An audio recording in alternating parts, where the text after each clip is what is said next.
So today we will talk about the vermicompost. ठीक है. Vermi compost क्या होता है या फिर वर्मी कल्चर क्या होता है. तो a kind of compost that could be done by the worms is known as vermicompost. ये इजी पीजी लैंग्वेज में है. ठीक है. वर्मी कल्चर क्या होता है. तो वर्म्स के थ्रू हुआ कल्चर. ठीक है. या फिर वर्म्स की ग्रोथ भी कह सकते हो. वर्मी दैट मीन्स क्या हो गया, वर्म. यहाँ पर मैं लिख देती हूँ, that is worm and culture means growth. Right. Now अभी सबसे पहले we will deal with its definition और उसके बाद वी विल गो इंटर कि हाउ इट इज़ डन और क्यों होता है. तो वाई पे मेनली फोकस करना है क्योंकि जो मेजर क्वेश्चंस जो डिराइव्ड होते हैं that is from the why. When you done with this, उसके बाद क्या होगा कि you will able to answer each and everything कि किस तरीके का टेम्परेचर, किस तरीके का टेम्परेचर, पीएच, क्या क्या रिक्वायर्ड थिंग्स है for the vermicompost. So now we are going to discuss about this with its definition. Absolutely. So definition I am going to write it over here. Yes, so definition is biologically decomposed organic material processed by earthworm and microorganism. What does it mean? कि biologically decomposed organic material, आपके जो भी organic material होंगे, organic material ध्यान रखना that is the biodegradable material, उन्हीं को कहते हैं ऑर्गेनिक मटेरियल. एग्जाम्पल के लिए जैसे कुछ किचन वेस्ट के नाम ले लेती हूँ, जैसे पील्स हो गए, सब्जियों के जो छिलके होते हैं वो, टी लीव्स हो गई, आपकी चाय की पत्ती हो गई, लेफ्ट ओवर जो आपका फूड हो गया, वो सारी चीज़ें will be add on the organic waste material. ठीक है. तो processed by earthworm and microorganism, ये इसीलिए इसको बायोलॉजिकली डिकम्पोज्ड कहा गया है because it involves a biological means that is are earthworm. ठीक है. तो अर्थवर्म क्या करेगा, इन सारी चीज़ों को क्या करेगा, ऑर्गेनिक जितने भी आपके वेस्ट हैं उनको डिकम्पोज कर देगा. राइट. और आपके लिए क्या एक फ्रूटफुल चीज़ बन के आएगी that will be manure. Manure आप क्या कर सकते हो, अपने प्लांट्स में ऐड कर सकते हो. प्लांट्स में ऐड करके क्या करोगे, प्लांट की ग्रोथ में वो हेल्प करेगा. ठीक है. प्लांट की लाइफ इंप्रूव करने में मन्योर विल हेल्प. ठीक. न्यूट्रिएंट प्रोवाइड करने में, that will the things we will discuss later. तो अभी तो क्या है कि अर्थवर्म होंगे, microorganism. Microorganism absolutely जो अर्थवर्म है, अर्थवर्म के जो गट में होता है बैक्टीरिया वगैरह होते हैं, वो भी हेल्प करते हैं वर्मी कंपोस्टिंग के लिए. So the next step we are going to talk about that how it is done because it will create a you can say very interesting story. Yes absolutely. तो वहाँ से क्या होगा, interest generate होगा, तो पढ़ने में मज़ा आएगा. Right. So first of all क्या करते हैं, हाउ इट इज़ डन. तो यहाँ पर हाउ पे देखते हैं, थोड़ा सा फोकस देते हैं. स्टेप्स, हाउ कह लो या फिर स्टेप्स कह लो. तो स्टेप्स क्या क्या होते हैं कि फर्स्ट ऑफ ऑल आपको क्या करना है, साइमल्टेनियसली आई विल इंक्लूड कि why it should be done, है ना.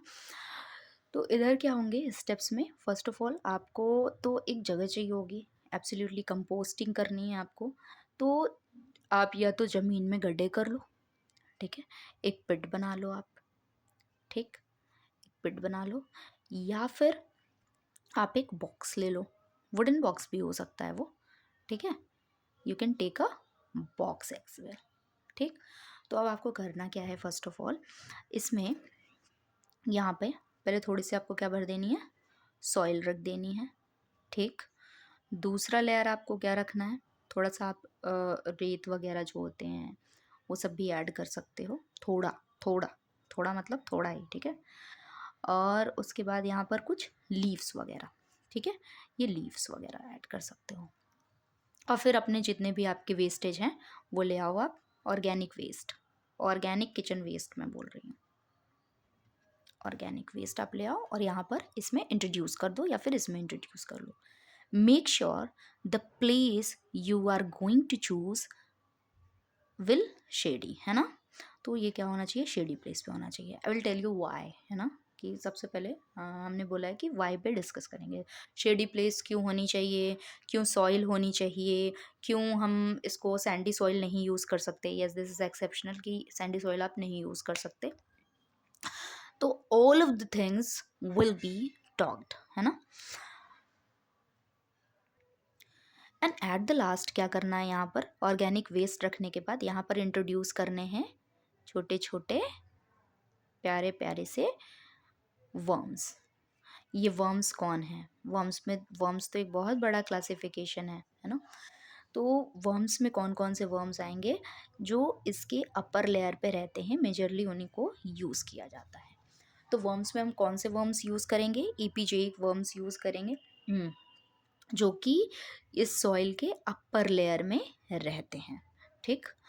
तो उन सारे वर्म्स के नाम भी याद करने पड़ेंगे दो चार, कि कौन कौन से वर्टिकल बोरो बनाकर रहते हैं, कौन से डेप्थ में रहते हैं, कौन से सरफेस एरिया पे पाए जाते हैं, वो भी इम्पॉर्टेंट है लर्न करना। Here the most commonly used in vermi composting क्या है वो, एशनिया फेटिडा। क्या है, मैं लिख देती हूँ एक बार कि most, so this is what, Eisenia fetida. और इसको बायोलॉजिकल जो भी नेम्स लिखते हो आप, साइंटिफिक जो नेम लिखते हो, उसके नीचे आपको अंडरलाइन करना होता है। I hope so you well aware of this. तो ये क्या है, ये रेड अर्थवर्म है।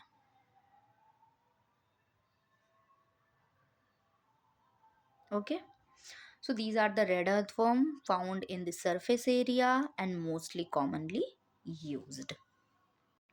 अभी some of those things which you can not add on this compost, वो सारी चीज़ें क्या होती हैं कि आपको मिल्क प्रोडक्ट नहीं ऐड करने हैं, ग्लास वगैरह नहीं ऐड करना है, या प्लास्टिक वेस्ट आपको नहीं, जितने भी नॉन बायोडिग्रेडेबल चीज़ हैं उनसे थोड़ा सा आपको बच के रहना है, इसमें उस चीज़ को इंट्रोड्यूस नहीं करना है, ठीक। तो अभी just important and interesting facts हम लोग डिस्कस करने वाले हैं। वाई से क्या होगा कि बहुत सारे क्वेश्चंस के answer you can easily or quickly able to answer, right?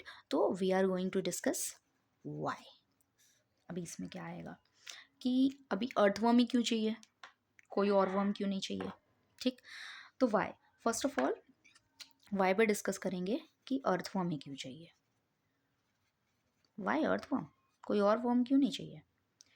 तो अर्थवर्म जो है, ठीक, ये क्या करता है, ऑर्गेनिक मैटर को अच्छे से मिक्स करता है, ठीक। इसलिए यानी कि they convert complex organic material into simple plant available nutrient. Let me write it down, nutrient, right. And the best earthworm species I have already tell you कि that is Eisenia fetida. Epigeic आपको क्यों चाहिए, ईपीजेइक मैंने बताया कि ये surface dwellers होते हैं, तो ईपीजेइक ये भी है, ईपीजेइक, ठीक है, ईपीजेइक है। तो ईपीजेइक ये हमारे पास क्या बोलते हैं, अर्थवर्म है। और वो इसलिए है क्योंकि जो सरफेस डिवेलर्स होते हैं एशनिया फेटिडा जैसे, उनका फास्ट रिप्रोडक्शन होता है और हाई फीड कंजप्शन होता है, and they can thrive easily on the temperature that is provided over here, that will be 20 to 30 degree. हाँ, तो यहाँ पर क्या करेंगे, एक और वाई को ऐड कर लेते हैं कि हमें अर्थवर्म में क्या चाहिए, है ना। एक और वाई ऐड करते हैं, ये तो फर्स्ट वाई हो गया हमारा। दूसरा की best earthworm why Eisenia fetida, यानी कि why epigeic, epigeic, I am sorry spelling is mistake, फिर से यहाँ पर एक बार और लिख देती हूँ, ईपीजेइक, right? So why it is needed, because they are the surface developers। I'm not going to repeat it। अब जल्दी जल्दी we will talk about the more things, है ना। तो अभी क्या है कि आपको टेम्परेचर कितना चाहिए, टेम्परेचर आपको कितना चाहिए होगा, 20 to 30 डिग्री। वाई, क्योंकि अगर आप टू हाई टेम्परेचर करोगे, अगर आपने टेम्परेचर को इंक्रीज कर दिया बहुत ज़्यादा, इन केस, ठीक है। तो ये क्या करेगा, दैट विल किल्स वर्म, वो वर्म को क्या कर देगा, किल कर देगा ऑब्वियसली। और अगर आप बहुत कम कर देते हो तो ये क्या करेगा कि एक्टिविटी जो रहेगी ये अर्थवर्म की जो एक्टिविटी रहेगी वो क्या कर देगा, स्लो डाउन कर देगा, that slows the activity. Moisture content की बात कर लेते हैं कि मॉइस्चर कितना होना चाहिए, क्योंकि सॉइल देखा ना कि मॉइस्ट सॉइल यहाँ पर चाहिए होगी आपको, ठीक है। तो सॉइल आपको मॉइस्ट क्यों चाहिए होती है, मॉइस्चर। और क्या बोलते हैं इसको, सैंडी सॉइल क्यों नहीं यूज़ करते, यस। तो सैंडी सॉइल इसलिए नहीं यूज़ करते बिकॉज उसमें water retention capacity Sandy soil की बहुत कम होती है, तो हम उसको यूज़ नहीं करते हैं। क्योंकि अर्थवर्म को ग्रो करने के लिए यू नो वेरी वेल कि अर्थवर्म जो होते हैं वो स्किन सरफेस से ब्रीथ करते हैं, है ना, स्किन से ब्रीथ करते हैं। तो जब मॉइस्चर ही नहीं प्रेजेंट होगा आपके सॉइल में तो हाउ दे विल ब्रीथ। तो मॉइस्चर आपको बहुत इंपॉर्टेंट है इसके लिए, तो मॉइस्चर आपका 60 to 80% होना चाहिए so that they can breathe, उनकी ब्रीदिंग के लिए बहुत इंपॉर्टेंट है। हाँ। और एक और चीज़ वी कैन डिस्कस कि यहाँ पर वर्म ड्राई आउट हो सकते हैं, है ना, मर सकते हैं, इसलिए क्या करना पड़ेगा, हमें मॉइस्चर मेंटेन रखना पड़ेगा।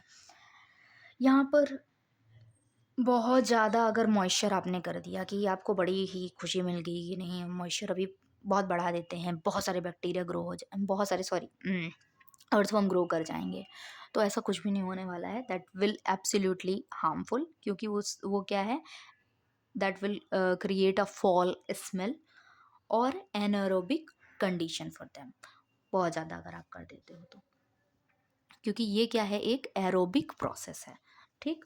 अभी पीएच कितना रखना है, पीएच पीएच रखना है 6.5 से 8.0, यानी कि आपको रखना है 6.5 से 8.0, कितना हुआ, न्यूट्रल टू क्या हो गया, एल्कलाइन, न्यूट्रल टू अल्कलाइन रखना है। और किसी भी प्रकार का आपको एसिडिक वेस्ट यूज़ नहीं करना है, क्योंकि पीएच ये चाहिए आपको, और ये पीएच मेंटेन करने के लिए यू नीड टू नो कि you should not add any acidic waste to the compost, है ना। तो यहाँ पर क्या करना है आपको, एक और चीज़ लिख लेना है, वो बाद में मैं लिख देती हूँ कि जिसमें सारी चीज़ें क्या क्या चीज़ें यूज़ नहीं करनी है, उसमें हम लिखेंगे कि एसिडिक वेस्ट नहीं यूज़ करना है। सबस्ट्रेट क्या क्या यूज़ हो सकता है, यहाँ पर सबस्ट्रेट आप जो यूज़ किए थे अभी, जैसे आपने लीफ लिटर डाला था, एग्रीकल्चरल रेजिड्यूज डाला था, मतलब we have talked about it already.